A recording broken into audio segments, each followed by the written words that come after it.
Welcome to Vanguard, where humans aren't the underdogs. We're the endgame. Enjoy the journey.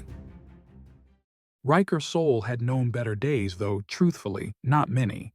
The maintenance alert screamed through his neural implant at exactly 06 Sour's hours, yanking him from a recurring nightmare of burning ships and alien screams.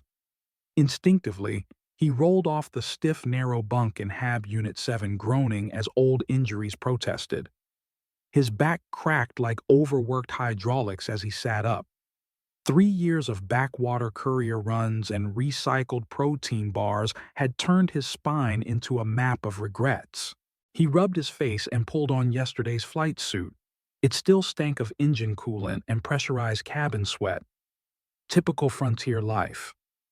Beyond the smeared porthole, Nova 5 stretched across the void like a metallic spider web. The massive trade station floated on the outer edge of civilized space, buzzing with desperate energy and marginal legality. Riker belonged here among the barely legal, the barely sane, and the barely breathing. His comm chirped loud and static-filled. Saul crackled Administrator Darkin's voice. "Get your sorry hide to Bay 94. Now, we've got a situation." Riker groaned. He hated situations. Situations usually meant danger. Danger usually meant someone bleeding. And lately that someone was often him. Still, 50 credits said it was either a contraband pickup, a diplomatic dead drop, or, if luck really hated him, a salvage run into vacuum. He slung his worn duffel over his shoulder and made his way through the station's maze of hallways, past flickering lights and the scent of leaking coolant. Bay 94 was already humming when he arrived. In the center of the docking platform sat a diplomatic shuttle, sleek, polished, and clearly expensive. The kind of clean that didn't belong anywhere near Nova 5. It gleamed like a pearl in a scrapyard. Great, just great. Administrator Darkin stood nearby, pacing like a cornered animal. Normally composed, he now looked like someone had strapped an explosive to his reputation. "Saul." "Thank the stars," Darkin said, grabbing him by the sleeve. "We've got a clusterfuck of galactic proportions." "Let me guess," Riker replied, lighting a cigarette beneath a blinking, "no smoking" sign. "Space elves want their princess back." "Worse," Darkin muttered. "The Xerian delegation just landed. Our assigned liaison caught Martian flu and the backup's stuck in quarantine." Riker raised an eyebrow. "So what gets someone else?" "There is no one else. Everyone else qualified is off-station or stuck in the Centauri Trade Tribunal. That leaves—" "Oh, hell no. You." "No, absolutely not. I'm a courier, not a cultural babysitter." "You're also ex-military," Darkin said, teeth clenched. "You've done first contact work. And unless you want humanity blacklisted by half the galaxy and spending the rest of your life eating synthetic tofu, you'll do this." Riker turned to walk away. 50,000 credits, Darkin said. Riker froze. Plus accommodation and meal allowance, 1 week max. Riker turned back, smoke curling from his lips. 50 grand would clear his debts. Maybe even buy him a ship out to the rim where no one gave a damn about his past. 1 week, he said. And I'm not wearing a stupid uniform. The shuttle's airlock hissed open with a sound like escaping souls. Riker straightened, adjusting his collar and brushing off the worst of his wrinkles. Probably should have shaved, but too late now. Then she stepped out, and the universe stopped. She was alien. Definitely alien. Nearly 6 feet tall, glowing skin the color of deep ocean emerald under starlight. Her eyes blazed electric blue as she scanned the docking bay like a predator entering unfamiliar territory. She wore a white dress that shimmered like liquid metal, floating around her in just the right ways, revealing just enough to remind you she could destroy your will with a glance. Riker's mouth went dry. "I am Zalia Vin," she said. Her voice was music. Actual music, like someone had dipped chimes in silk and poured it into your ears. "You must be my assigned cultural liaison." Riker blinked, twice. then managed to speak. "Welcome to Nova 5, he said hoarsely. "Name's Riker, Riker Soul." She studied him, and he felt like a bug under a very expensive microscope. "You are not what I expected." He scratched his neck. "Disappointment is our specialty out here." He gestured toward the exit. "Shall we?" As they walked through the station, Riker tried not to notice every single person, human Centauri, even the stoic Vegan trader staring at her. She moved like she belonged on a throne, not in the slums of space. "You're popular," he muttered. "Ignore them," she said absently. "Your station architecture is inefficient. These supports will fatigue in 50 Earth years." "We don't build things to last out here," Riker replied. "Most of us don't plan on being here that long." "How transient." "Yeah," he said. "We're real romantics." When they reached the residential wing, Riker gestured toward a hastily cleaned room. "You're in here. I'm next door." Separate quarters shared common space. She stepped inside, then froze. Her skin flickered like candlelight caught in a wind. "We're sharing space. Not the same room, just adjoining quarters. On Exeria, males and females do not cohabitate unless bonded. It is inappropriate." "Well," Riker shrugged, "we're not on Exeria." She turned to face him fully, and he caught the scent of something impossible: ozone and spring rain. "Are you threatening me?" Lady He sighed. "I'm too tired to threaten anyone. Just stating facts." She stared at him for a long second. Then slowly, her posture softened. "I apologize. I am adjusting." "Join the club," Riker muttered. As she stepped back into her quarters, Riker leaned against the wall, lit another cigarette, and muttered to himself. "Just a week," he said. "1 week. What could possibly go wrong?" For the next several hours, Riker pretended he wasn't babysitting an alien princess with bioluminescent skin and a hypersensitivity to architectural flaws. It was a losing battle. Zalia Vin moved through Nova 5 like she was cataloging a zoo. Every detail fascinated her: human behavior, trade customs, even the flickering lights in the elevator. "This station violates at least 9 principles of Exerian safety codes," she said, watching a panel spark as they passed. "Do you all simply accept entropy as inevitable?" "Pretty much," Riker replied, chewing on a stale protein bar. "Frontier mentality. We slap on duct tape and hope for the best." "That is barbaric." He smirked. "That's not the last time you'll use that word today." Her eyes flicked to him, glowing faintly. "You find pride in being uncivilized." "No," he said. "But I do find comfort in honesty. We don't pretend to be what we're not." She fell silent after that, and for a moment he thought he'd offended her, until he realized she was running some kind of complex analysis on her wrist device. Holographic symbols danced above her arm, scrolling with alien efficiency. "You always process social interactions like equations?" he asked. "Of course," she replied, as if it were obvious. "It's how we maintain equilibrium in diplomatic exchanges." Riker made a face. "That sounds exhausting." "It is disciplined. Discipline ensures survival." "Well," he muttered, "so does instinct." They returned to the quarters just before station cycle dusk. The hallway lighting dimmed, casting Nova 5 into a soft blue glow designed to simulate nighttime. It didn't make it feel less like a tin can in deep space. Riker unlocked the door to her quarters. "This is you. I'm next door." Zalia stepped in, scanning the room. Her nose wrinkled slightly, an expression Riker decided was universal, for this place is a dump. Then she froze. Again. "Adjoining rooms," she said, "with shared access.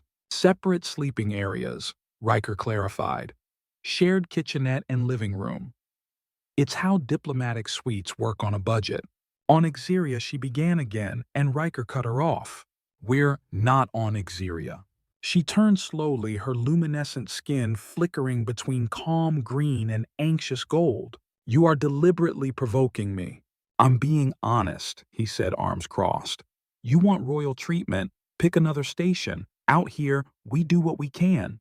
Tension crackled between them again, the air thick with unspoken challenges. But this time, Something in her demeanor shifted. Instead of bristling, she tilted her head, curious rather than angry. "You've encountered my people before," she said quietly. Riker's jaw tightened. "Yeah." It did not end well. "You could say that." A long silence stretched between them. "Then we have something in common," she said finally.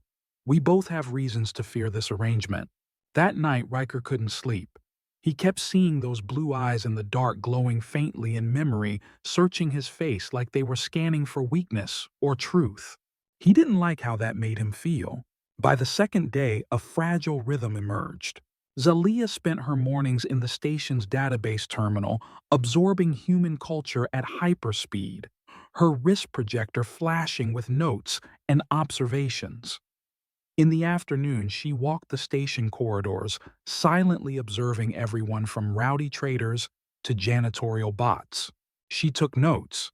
She analyzed posture, facial expression, sentence structure. She was building a profile of humanity, and Riker was watching her. He didn't mean to, but there was something mesmerizing in the way she moved through chaos.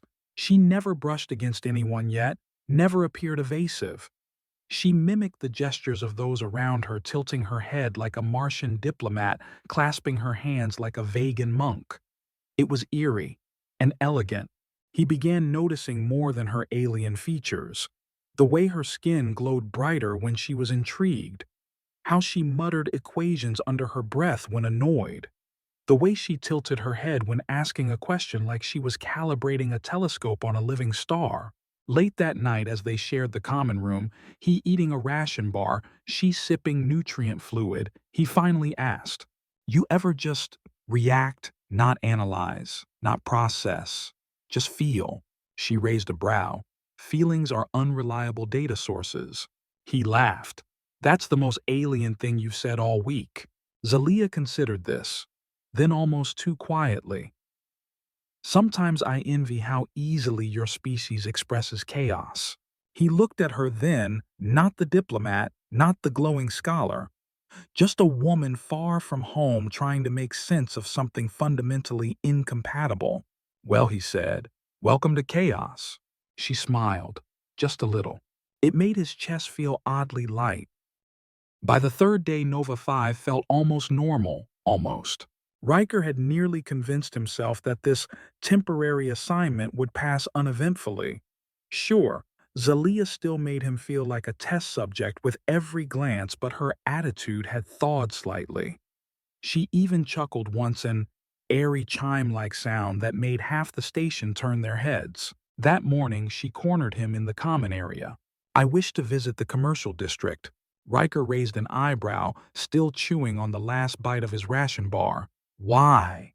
"To observe human commerce. Your cultural archives describe markets as hubs of social energy and negotiation. I wish to witness this firsthand. Our entertainment media lies a lot, just so you know."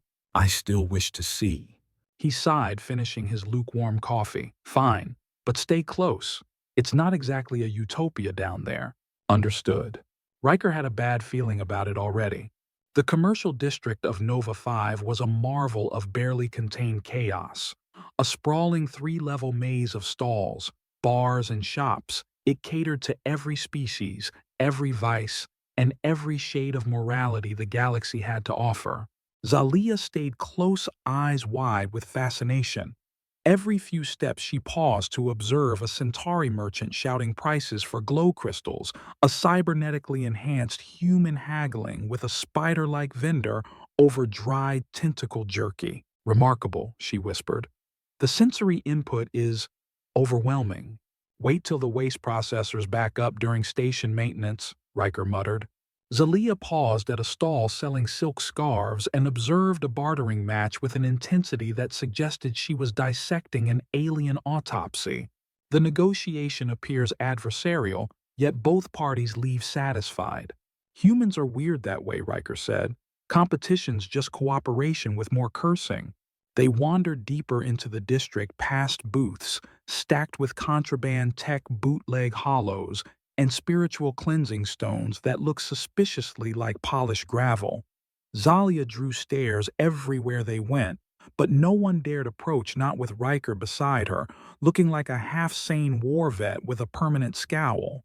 Then Riker's stomach growled loudly. Zalia turned. "Are you malfunctioning?" "Nope, just hungry. Let's grab some real food." "Define real." "You'll see." They stopped at a food stall wedged between a pawn shop and an android karaoke bar. The owner, Tony, was a grizzled man with half his face replaced by metal and the other half grinning like a hungry shark. "Soul," he barked. "Haven't seen you in weeks." "The usual. Double portion. I'm starving." Tony turned, ladling a pile of steaming spiced meat onto a tray. The aroma hit Riker like a gut punch from heaven. Salty, greasy, perfect. Zalia studied the food warily. "What is that?" "Chicken." She frowned. "Define chicken." "It's poultry. Meat. Protein. You know, food." As they sat at a small corner table, Zalia remained upright posture, pristine hands folded in her lap. She didn't touch the tray, just stared.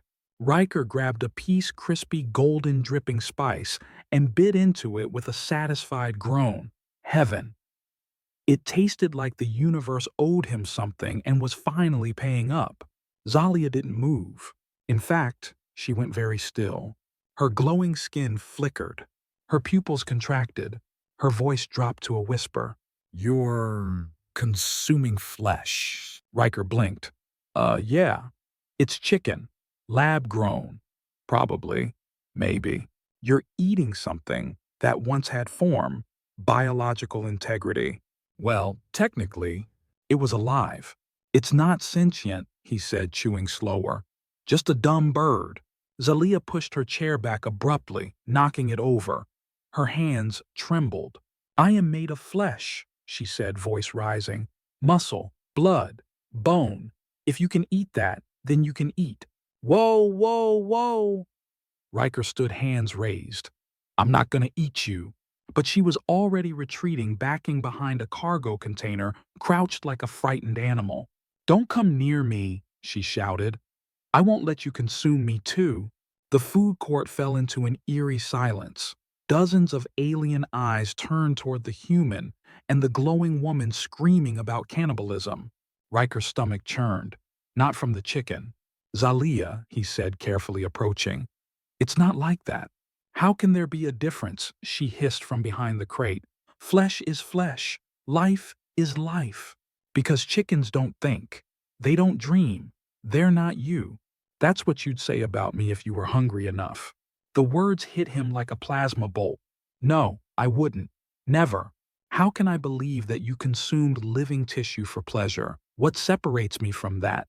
He knelt, voice low, trying to calm the storm. "Zalia, listen. Humans evolved as omnivores. We needed meat to survive. It's not barbarism, it's biology." She was trembling now, skin pulsing with chaotic light patterns. "And what does your biology tell you about me?" His breath caught. She wasn't just afraid. She was asking. And in that moment, he saw her not as an alien or a political time bomb, but a woman. Vulnerable, lost, questioning her worth in a galaxy where people ate others for taste. He stared at her, heart pounding. "My biology," he said softly, "tells me you're beautiful and completely off limits." The light in her skin dimmed slightly. Off limits. In every way that matters. She peeked from behind the container, eyes narrowing. "You're not what I expected." Riker sighed, sinking to the floor beside the tray of now ruined chicken. "Yeah. That seems to be a theme." They sat like that for a long minute amidst scattered diners, spilled spice, and a silence crackling with things unspoken. And in that silence, something changed. The fear didn't vanish, but it shifted, became curiosity, a bridge built over instinct, panic, and poultry. That night, the chicken incident still lingered like smoke in Riker's thoughts. He sat alone in the common area, lights dimmed, sipping synthetic whiskey that tasted like metal and regrets. Across the thin wall, he could hear Zalia's soft movements, faint, precise, measured. Even in her distress, she moved like a symphony of control. His mind kept replaying her words, if you can eat that, you can eat me. It wasn't just fear, it was identity shattered in one cultural misstep, in one bite. He hated how it made him feel, hated that he cared. The next morning, he woke to something strange: music. Not from a speaker, not from a device, from her. Zalia was in the common area barefoot, clad in sleek exercise wear, her body flowing in slow, elegant movements that blurred the line between meditation and dance. Every step traced a rhythm he couldn't hear but felt in his bones. Her luminescent skin pulsed with soft golds and silvers, a silent symphony under her breathy, melodic hum. Riker blinked, completely thrown. "What are you doing?" She didn't stop. Morning prayer. On Exeria movement is meditation. Prayer is breath. We do not separate body from spirit. It looks like dancing. Everything does when performed with purpose. She turned gracefully, spine arching arms, extending light, cascading across her skin like liquid dawn. "You want to try?" Riker raised both eyebrows. "I don't dance." "Everyone dances," she replied. "Some just haven't learned how yet." Before he could protest, she was behind him, her hands gently pressing on his shoulders. Her touch burned through the thin fabric of his shirt, branding warmth straight to his soul. "Breathe," she whispered, voice close to his ear. "Feel your rhythm." His heart was definitely beating, but it wasn't calm. "I don't think." "Don't think. Move." She guided him through simple motions, arms rising, then falling, body shifting. Her hands never left him. Her breath matched his. And soon, he was moving. Not perfectly, not gracefully, but not like a soldier either. Like a man unlearning gravity. "Good," she murmured. "Now synchronize." They moved in tandem. Her skin glowed brighter with each beat. Riker's thoughts dulled to background static, replaced by breath, by sensation, by the tension between skin and skin. He wasn't sure when his hand ended up on her waist, or when her glowing fingers slid across his chest. But when their eyes met, his heart stopped. "Is that glow normal?" he asked, voice rough. She looked down at herself, then back at him. Her luminescence flared again, hot and blue. "It happens when I'm emotionally elevated." He swallowed. "Excited." "Aroused," she said carefully, as if the word might ignite the station. He turned slightly, breaking the rhythm, but she was already too close. Too real. They stood in the center of the room, heaving, glowing, tangled in unspoken chemistry. Then the station's intercom crackled. "Attention residents, maintenance sweep, commencing in Sector 7. Please clear all common corridors within 10 minutes." The spell shattered like brittle glass. Zalia stepped back, her glow fading to gentle green. "I should prepare for today's observations," she said, voice clipped. "Right, yeah, observations." She paused at the doorway to her quarters. "Riker." "Yeah." "Thank you for not consuming me." Anytime he said, half smirking, "Though you did smell better than the chicken." She blinked, then miraculously laughed. Just once, and then she was gone. That evening, she cooked. Well-assembled was more accurate, but when he walked in to find her slicing alien root vegetables with alarming precision, he couldn't help but stop and stare. "I researched shared dietary parameters," she said without looking up. "We will consume neutral proteins and plant-based items." "Are you cooking for me?" "I am providing sustenance," she said crisply. "The effort is appreciated across cultures." He sat down, still stunned. Dinner was simple: roasted alien tubers, lightly seasoned, synth protein, and something vaguely resembling carrots. It was the best meal he'd had in months. They ate in near silence until she asked softly, "Tell me about Earth." Riker paused, then leaned back. "Crowded, polluted, beautiful, ugly. Depends on the day. And your family." He stiffened. "Gone. Parents died during the Martian agricultural collapse. My sister died in a ship accident 3 years ago." "I'm sorry." You didn't cause it. She looked at him deeply, intently. Why are you here, Riker Soul? He stared at his plate, then at the wall. I ran out of places to run. She considered that, then reached across the table and brushed her fingers against his. The contact was brief, but it felt like electricity licked up his spine. You fear yourself, she said quietly. That much is obvious. Military habit, he muttered. No, it is older than that. He closed his eyes, and the words spilled out. It was a first contact mission. An Xerian research ship drifted into human space. My squad was sent to escort them back. That sounds routine. It was, until pirates showed up. He clenched his hands. We were ordered to defend the civilians. We did. I drew fire. I led them away. But one of their torpedoes got through. Zalia's glow dimmed to near zero. How many died? 43. Scientists, diplomats, children. Her lips parted, but no sound came. They blamed me, even though I saved 20 others, even though I was following orders. I still see their faces, the ones who didn't make it.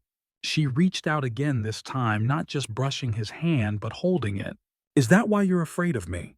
He met her gaze for the first time. No, I'm afraid of what I'll do to you. Of failing again. Zalia moved closer. You care. That's what terrifies you. He didn't deny it, didn't speak, just held her hand. And in the quiet hum of Nova 5, something began to form, delicate, luminous, and impossible. A fragile trust, a pulse of connection, something dangerously close to hope. Zalia had always prided herself on control. She could recite over 9,000 Xerian diplomatic protocols from memory, decode 10 languages simultaneously, and reduce most alien cultures to algorithmic patterns with 92% accuracy. But nothing, absolutely nothing, had prepared her for how her nervous system responded to one disheveled human courier with war-hardened eyes and a crooked grin. It wasn't logical. It wasn't efficient. It was disruptive. And for some reason, she couldn't get enough of it. By the fourth morning, she had shifted her meditation schedule, timed it to coincide with Riker's breakfast routine. She told herself it was for harmonized exposure. Observation, after all, required proximity. But when she moved in slow arcs of Xerian movement art and felt his gaze on her skin, tracking every gesture like it mattered, her glow betrayed her. Her light flared along her spine in pulsing golden waves. He noticed. He always noticed. You meditate a lot, Riker said one morning, leaning in the doorway, arms folded. Zalia was on one knee, back, arched, one arm raised toward the ceiling like she was channeling stars. Clarity requires repetition, she answered smoothly. He tilted his head. Or maybe avoidance. She froze mid-pose, balancing perfectly. I don't avoid. You sure? 'Cause last night you were glowing like a lamp when you handed me a glass of water. I was emotionally elevated. Riker smirked. Elevated, right. She resumed the motion. Your tone suggests mockery. Just trying to figure out what's normal for you. Zalia looked at him. Her breath caught. The human was annoying, unpredictable, but sincere in a way her species never permitted. He didn't hide his thoughts. He let them bleed out in half smiles, in silence, in sarcasm. Would you like to try? She asked suddenly. Try what? Meditation. Xerian style. He stared at her like she'd offered him a live grenade. I don't do spiritual stuff. It's movement, nothing more. He hesitated, then stepped forward. You're gonna regret this, he muttered. I already do. It started simple. One breath, one step. Then two. She guided him gently, palms grazing his shoulders, then tracing down his arms. Their breathing synchronized. She heard the shift in his pulse, felt it echo in her own. His hands found her waist without instruction. Her skin responded, bioluminescence racing up her neck across her cheeks. This normal for meditation, he whispered. Only when I'm completely immersed. Their bodies moved like gravity itself was bending toward each other. The air around them grew thick, warmer, electric. When he spun her slowly and she landed in his arms, the distance between scientific curiosity and raw instinct collapsed. His eyes dropped to her lips. She didn't pull away. "Zalia," he murmured, voice tight. "This is, I know. I should step back. You won't." And he didn't. Because in that moment, stepping back felt like self-betrayal. They leaned in at the same time. Lips met, tentative at first, then deeper, more desperate. Her skin pulsed with brilliant hues, violet gold, then blazing azure. She moaned softly against his mouth, her fingers curling in the fabric of his shirt.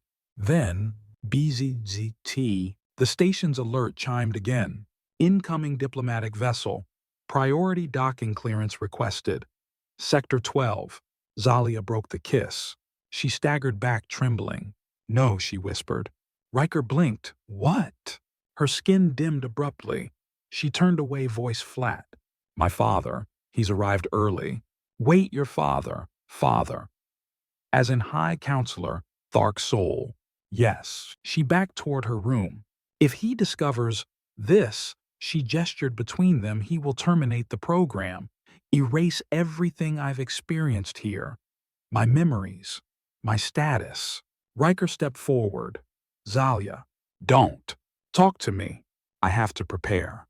The door hissed closed between them, and Riker was left standing in the middle of their shared space, heart hammering, her taste still on his lips, and the echo of her fear humming in the air like a coming storm. That evening, she didn't return for shared dinner. She didn't answer her comm.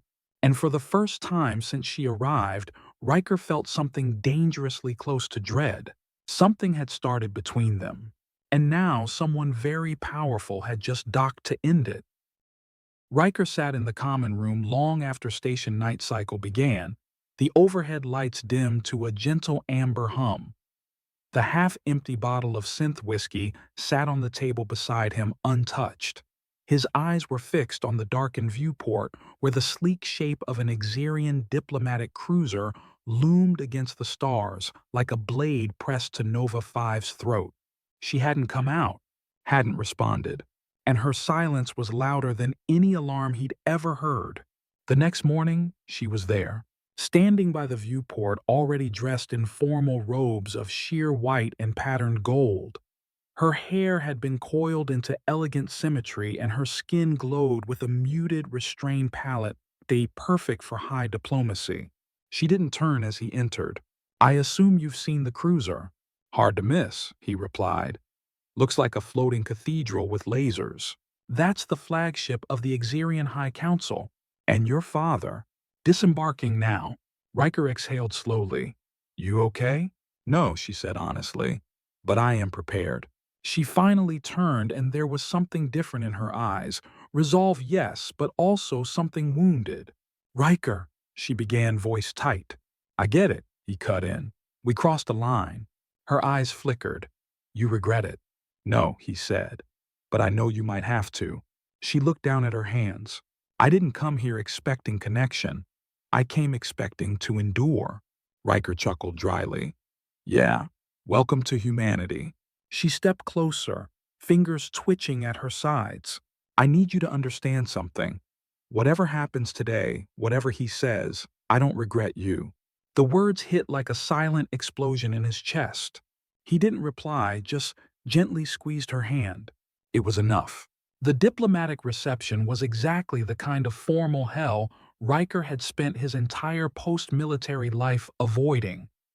The main conference hall had been hastily rearranged to accommodate Xerian ceremonial preferences, circular seating, no direct eye contact, and a distinct lack of chairs. High Counselor Thark's soul stood at the center like a storm cloud in robes. He was tall, taller than Zalia, with silver luminescent patterns running through his skin like rivers of ice. His presence radiated judgment, discipline, and disappointment, so concentrated it might as well have been weaponized. "You must be the cultural liaison," Thark's soul said, his voice a razor dipped in velvet. "Riker's soul," Riker replied deliberately, omitting any title. There was no handshake. Xerians found casual contact with other species distasteful. I have concerns, Thark's soul continued. My daughter's reports are unusually enthusiastic about human customs. She's been thorough, Riker said, careful to keep his tone flat. Perhaps too thorough. Riker glanced at Zelaya across the room. She stood perfectly still among the other diplomats, eyes forward, hands clasped. Her glow was low, almost imperceptible, a signal of extreme emotional restraint. Administrator Darkin, standing beside Riker, tried to diffuse the tension. High Counselor, perhaps we can. That won't be necessary, Thark's soul cut in. I've already reached my conclusion. The room went still. My daughter will be recalled. Effective immediately. For psychological rebalancing. Nozalia said, her voice calm but firm. Thark's soul's gaze snapped to her. You will not defy me. I will not be erased. I do this to protect you. You do this to control me. Their voices never rose. They didn't have to. The weight behind them was enough. I've done everything right, Zalia continued. Followed the protocols, observed every limitation. But you weren't looking for growth. You were looking for containment. Because contamination spreads. Riker stepped forward. She's not contaminated. She's evolving. And so are we. You are the contaminant, Thark's soul said, eyes narrowing. Your record has been enlightening. Riker went cold. My record is sealed. Was the High Counselor corrected? Your court-martial, your disciplinary actions, civilian deaths during first contact, all reopened, all conveniently recirculated among the purist faction. Riker clenched his fists. That was a rescue mission. 43 Xerian deaths. Riker's voice cracked. I saved 20 others. Zalia took a step forward, her glow rising slightly. Father, you bonded with a predator. That was the final blow. Thark's soul turned. This exchange is over. Your memories will be cleansed. The program dissolved. NU Courier will be tried for diplomatic compromise. Riker laughed a hollow sound. You don't get it, do you? You think you're protecting her, but you're just afraid of what she might become. Thark's soul raised his hand. Security stepped forward. Zalia moved faster than anyone expected, putting herself between Riker and the guards. You touch him, she said quietly, and you will see what contamination can truly look like. Her glow exploded outward, brilliant and wild, a full-spectrum pulse that bathed the entire room in radiant fire. Every Xerian present stopped cold, because only two kinds of Xerians glowed like that: mothers and revolutionaries. The glow that radiated from Zalia wasn't just defiance, it was a declaration. Every Xerian present recoiled slightly, instinctively responding to the blast of unrestrained emotional luminescence. This wasn't the gentle radiance of diplomacy. This was raw primal fire, what their ancestors had once called the light of bonding. Riker stood frozen, caught somewhere between awe and disbelief. Zalia's breathing was shallow, chest rising and falling under the thin fabric of her ceremonial robes. Her eyes locked onto his, impossibly blue, and filled with something that no translator implant could decode: truth. The guards hesitated. Thark's soul, however, did not. You shame yourself, he said coldly. No, father, she replied. For the first time, I am choosing for myself. She turned, taking a deliberate step toward Riker. Another. And then, in front of everyone before the counselors, the guards, the bureaucrats, the watching eyes of power, she reached up, cupped his face in both glowing hands, and kissed him. It was not diplomatic. It was not delicate. It was desperate, unapologetic, and utterly human. Riker's body moved on instinct, his arms wrapping around her waist as he kissed her back with equal fire. Her skin flared like a solar flare beneath his touch, casting vivid shadows across the walls. The room held its collective breath. When they finally broke apart, Zalia's voice was breathless but clear. This is who I am now. Not just Xerian, not just daughter of a counselor. I am me, and I choose him. The silence in the room turned from shock to something deeper, a shift, a fracture in the foundation. Tharksol's voice was quiet but laced with fury. You would defy millennia of tradition for this. Zalia nodded once. Yes, because he sees me, not as a tool, not as a pawn, but as a person. Riker didn't speak. He couldn't. His throat was tight, his heart thundered in his chest. He had kissed her, in front of everyone, and she had kissed him back. Not as an alien, not as a diplomat, but as a woman. The fallout was immediate. Zalia was placed under diplomatic confinement. Riker was stripped of his station access. The purist faction demanded his trial. Darkin pulled him into his office 3 hours later, eyes wide with panic. "You absolute lunatic," he said, throwing a file across the desk. "Do you realize what you've done?" Riker picked it up. The images were Still's thermal scans, body heat signatures, of them in the common room glowing in each other's arms. "They hacked the station's passive sensors," Darkin growled. "They can't hear you, but they can see. And this is considered a religious violation in half their culture." "She kissed me." "That won't matter." Riker exhaled through his nose. "So what now? They'll either purge her memory, label you a predator, or use you both as propaganda to collapse the entire exchange program. Best case, you're exiled to a mining moon. Worst case, we start a cultural Cold War. Unless," Riker said slowly, "we prove it wasn't manipulation." Darkin frowned. "What are you thinking?" "There's a song," Riker said. "She told me about it once, the Song of Breaking. It's supposed to prove emotional truth across species. If I can sing it." "You're not a musician." "It's not about music," Riker said. "It's about resonance, feeling something so real that even their biology responds." Darkin stared at him for a long moment. "That's insane." "Yeah," Riker said, "but so is love." Later that night, in a forgotten maintenance tunnel, lit only by backup lights and the flickering pulse of his wrist implant, Riker began practicing. It wasn't a melody.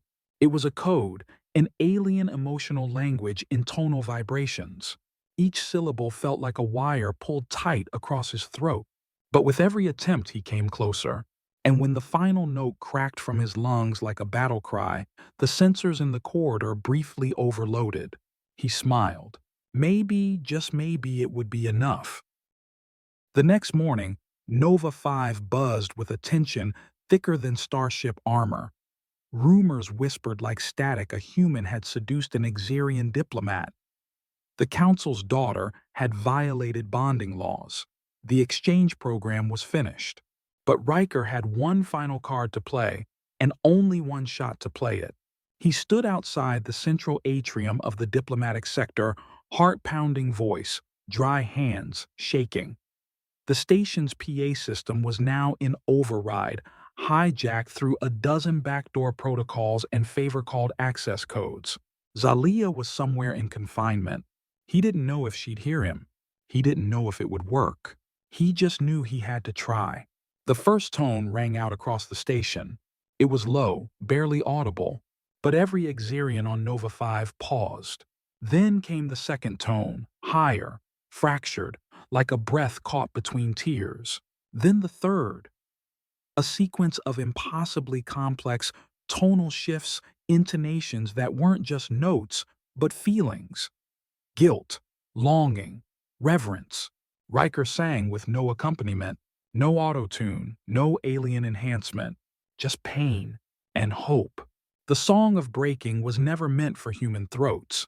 It pushed his vocal cords to the edge of tearing. It required feeling instead of just reciting. Every syllable was a plea. Every breath was an offering. By the fourth verse, the air on the station seemed to change. Lights dimmed slightly, not by tech, but by something older, something deeper.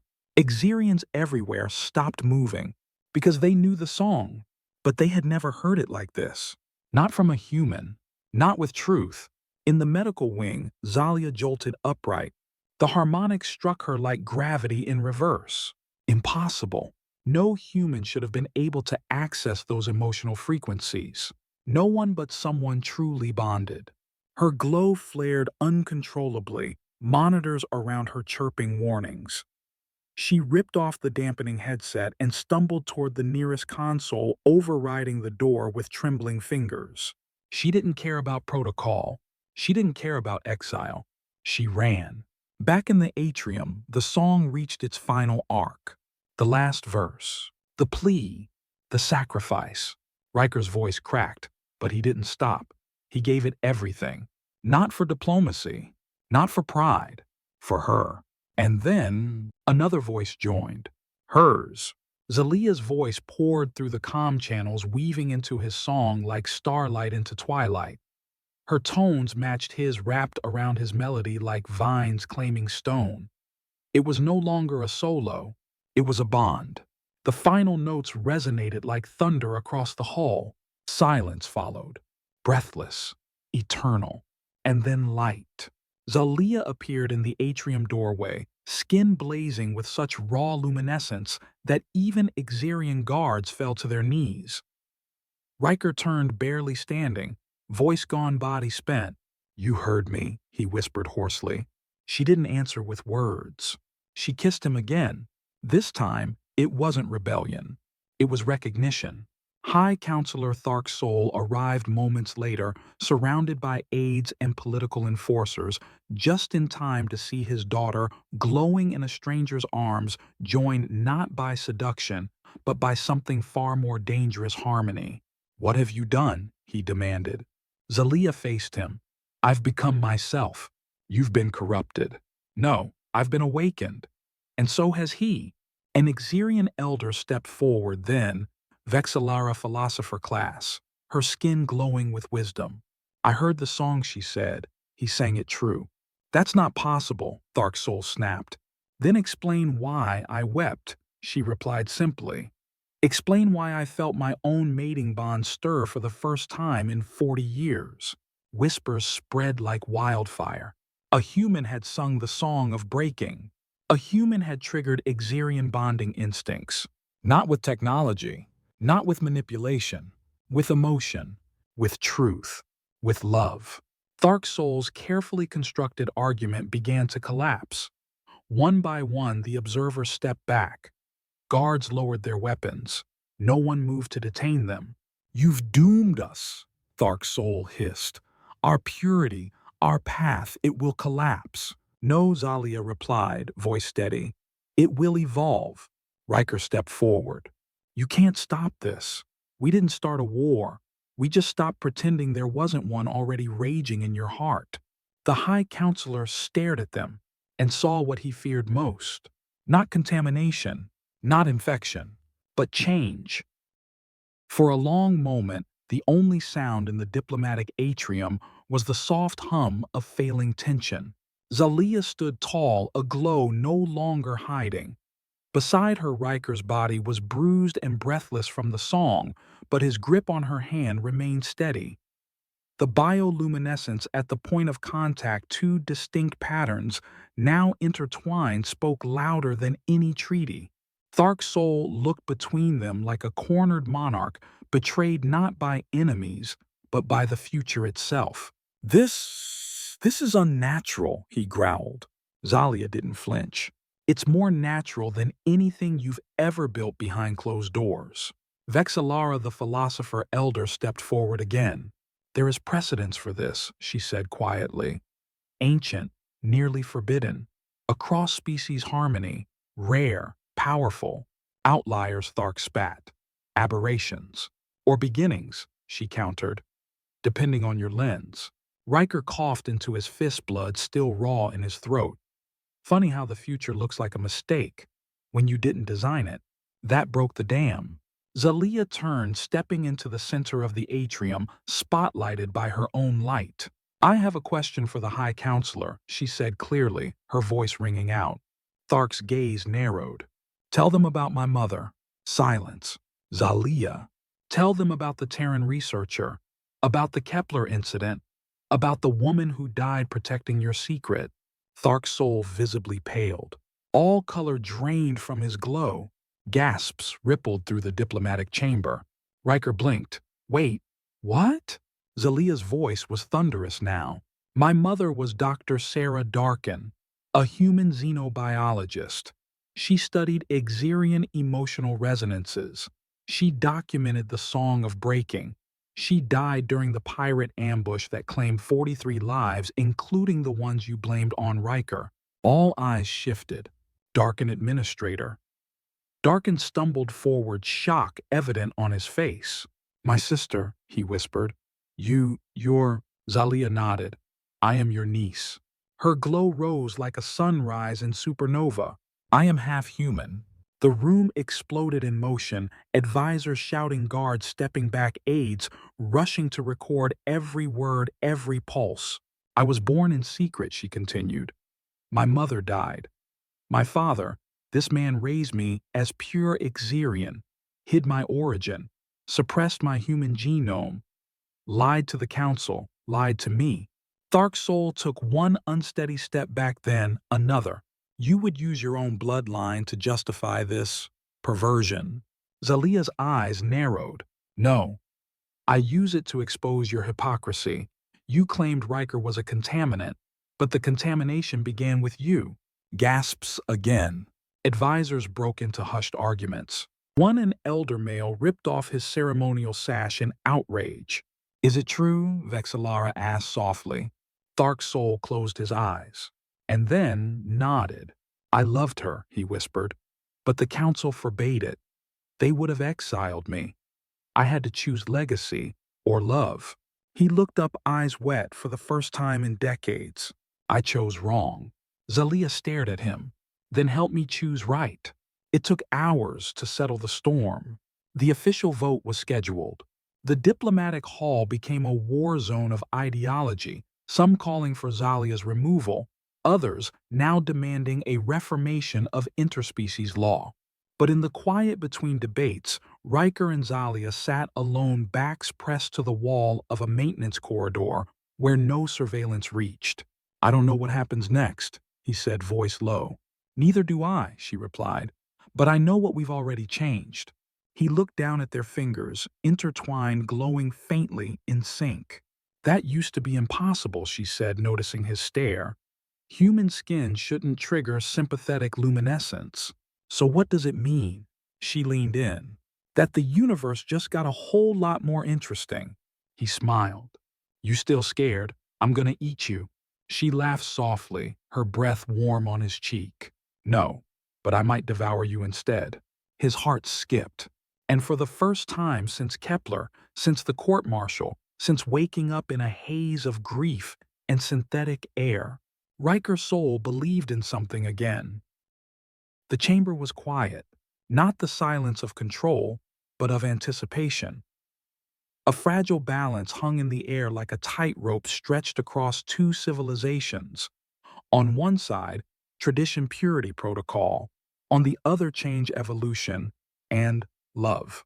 Zalia stood in the center of the amphitheater-like assembly room, radiant yet composed, the hybrid daughter of scandal and hope. Riker stood beside her. No uniform, no weapons, only the silent dignity of a man who had sung the truth into the void and been heard. High Counselor Thark's soul presided, no longer feared but not yet fallen. The revelations of the day before had rocked the Xerian High Council to its core. For hours they debated, shouted, cited sacred doctrine, and invoked centuries of law. But now it came down to this: a vote. Let us be clear, said Elder Vexillara, voice steady, glowing, a deep philosophical violet. This vote is not merely about two individuals. It is about whether we allow our future to include what we once feared. Hybridization threatens our genetic stability, countered another elder. What of cultural integrity? Of lineage? We are not static beings, Vexillara replied. We are organisms, and organisms that fail to adapt go extinct. Murmurs rippled. Thark's soul stood. No longer the firebrand, just a father.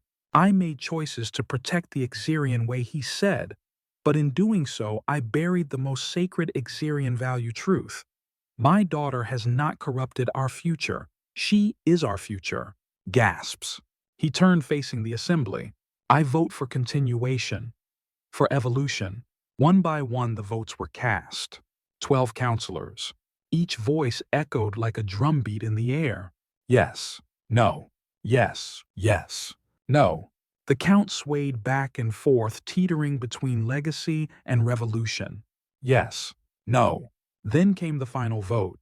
A younger counselor, newly appointed, from the border colonies, places where humans and Xerians already lived side by side. She stood. My sister is bonded to a human, she said simply. They have a child. The chamber held its breath. I vote yes. And with that, the tally was done. 7-5. In favor. The integration program would continue. But more than that, it would transform. The reaction was instant. Some cheered. Some stormed out. Some wept openly. But none denied what had just occurred. History had shifted. Zalia turned to Riker, breath caught in her throat. We did it. He nodded slowly. You did it. She took his hand and raised it. Together. For all to see. And in that moment, the entire galaxy saw not just scandal, but possibility. 2 weeks later, Nova 5 hosted the first official integration ceremony, an open declaration of interspecies cooperation, no longer cloaked in whispers and treaties but shouted with pride. Humans and Xerians side by side. Diplomats, scientists, even artists. Riker stood on the platform, no longer a courier, but a symbol. And beside him, Zalia, dressed not in ceremonial robes, but in something she had chosen herself, a flowing hybrid design that merged Earth practicality with Xerian luminescence reactive fabric. She was the future walking, breathing. She was herself. And as they watched dozens of families, human, Xerian, and hybrid, step forward to register under the new accord, Riker whispered, "Think they're ready for what's coming." Zalia smiled. "No, but we are." 6 standard months had passed, and in the private medical wing of Nova 5, now repurposed into the Interstellar Genetics and Harmony Institute, Zalia screamed through gritted teeth, bioluminescence pulsing in unstable waves across her skin. Riker held her hand tighter than any weapon he'd ever gripped. "You're doing great," he said, voice strained. "Just hang in there." "I am not hanging," Zalia snapped between contractions. "I am birthing a cross-species miracle, and I swear, if you say breathe again, I'll melt your vocal cords with my glow." The doctor, a calm, four-eyed medibot trained in both human and Xerian obstetrics, didn't flinch. Cervical fusion complete. Final sequence. Prepare to push. And then, the cry. It wasn't like a human baby's cry. It wasn't Xerian either. It was something in between. Something new. Alive with sound frequencies neither species had classified, vibrating in harmonics that lit the room with faint pulses of pink and gold. Riker stared in awe. Zalia sobbed. The medibot gently presented the child. Subject 01 HYB, designated female. Zalia reached out with trembling arms and whispered, "Her name is Sierra." The baby opened glowing eyes violet, not from genetics, but from something deeper, from a resonance born of 2 worlds. And in that gaze, Riker saw everything. The war, the pain, the song, and now hope. Sierra's existence changed everything. Reports of her birth swept across the comms faster than any diplomat could suppress. Alien biologists begged for samples. Religious groups declared her either savior or blasphemy. But in the quiet corners of the new Integration Institute, Zalia and Riker simply watched their daughter grow. Sierra aged fast. Not unnaturally. Just brilliantly. At 3 months, she hummed musical tones that activated dormant harmonics in Xerian crystal tech. At 6, she could mimic human speech. At 1 standard year, she began projecting hybrid glyphs in mid-air, neither written language nor image, but something between. She was art. and weapon and bridge. Meanwhile, Earth responded. The Terran Senate passed the Hybrid Child Protection Act. Funding flooded into research housing and education programs for new unions. Other Xerians, quiet ones, came forward. Some had hidden their bonds with humans. Some had hybrid children already. They'd just been too afraid to speak. No longer. A movement surged. The term harmonics emerged not just for those like Sierra, but for the way they resonated with all living beings. Diplomatic protocols rewrote themselves around it. By year 2, the Galactic Council granted hybrid citizens a new designation, integrates. Zalia smiled at the announcement. They fear her, she whispered to Riker, holding Sierra's hand as the toddler giggled at floating starlight. Yeah, he replied, brushing hair from his daughter's brow. But they're also starting to follow her. Then came the incident. A rogue Xerian purist group calling themselves Blood Unbroken infiltrated Nova 5's outer rings. They planned to detonate an anti-genetic resonance bomb designed to sterilize hybrid DNA. Sierra was the target. But she sensed them. Before they even activated the device, she screamed not in fear but in warning. A burst of violet-white light shattered control panels, deactivated weapons, and collapsed the terrorists in convulsions. Sierra didn't cry. She glowed. Riker and Zalia arrived seconds later. The scene was scorched but untouched. Sierra looked up at them and said her first word with perfect clarity. Enough. And the galaxy listened. The Galactic Council Hall on Zephyria Prime had never hosted a child. It had seen wars declared, species expelled, even stars condemned to quarantine, but never a child. Until now. Sierra stood at the center of the amphitheater, her small frame wrapped in a hybrid robe that shimmered with adaptive light, reacting not to fashion, but to emotional states. Violet soft white and occasional bursts of radiant pink glowed as she looked around wide-eyed, yet unafraid. She was only 5, but every being in that chamber knew she wasn't just 5. Zalia and Riker stood to the side. No guards, no protocol, just parents holding hands behind their daughter, ready to face the universe. Thark Sol sat among the council still, but not as High Counselor. He had stepped down months prior, yet he watched with pride, not bitterness. Sierra stepped forward when the Chancellor called her name. Speak, child, the ancient Drenari boomed. Your existence stands at the center of chaos. What say you? Sierra looked up, eyes glowing with that unnatural harmony. And then she sang.